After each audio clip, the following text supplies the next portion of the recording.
মারা গেছেন প্রবীণ ব্যাংকার ও সমাজসেবক শেখ আসাদুল্লাহ। শুক্রবার সকালে রাজধানীর একটি হাসপাতালে চিকিৎসাধীন অবস্থায় শেষ নিঃশ্বাস ত্যাগ করেন তিনি।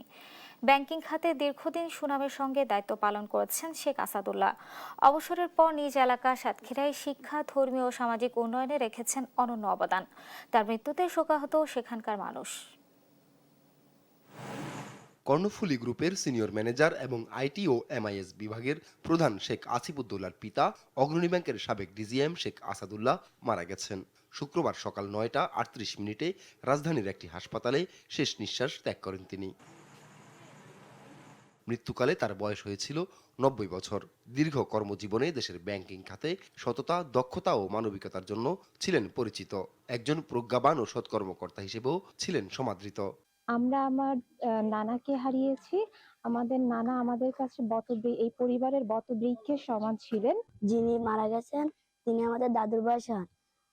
আপনারা দোয়া করবেন যাতে আল্লাহ তাআলা আমার দাদুকে মাফ করে দেন। উনি ছিলেন সবসময় ছোটদের স্নেহ করতেন এবং বড়দেরকে সম্মান করতেন। স্থানীয়রা বলছেন শেখ আসাদুল্লাহ শুধু ব্যাংকারই নয়, ছিলেন তাদের অভিভাবক। এলাকার শিক্ষা ও ধর্মীয় প্রতিষ্ঠানের উন্নয়নে রেখেছেন অবদান।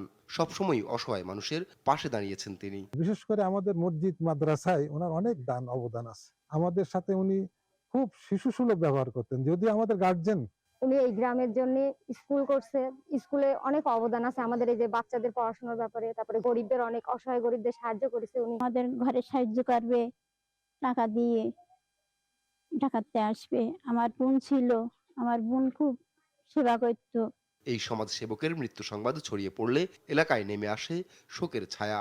আত্মীয় স্বজন, শুভানুধ্যায়ী ও বিভিন্ন শ্রেণী পেশার মানুষ তার গ্রামের বাড়িতে ভিড় করেন। শুক্রবার রাতে সাতক্ষীরার বাকাল ঈদগাহ মাঠে হয় জানাজা। পরে পারিবারিক কবরস্থানে তাকে দাফন করা হয়। আপন অপু, নিউজ ডেস্ক, দেশ টিভি।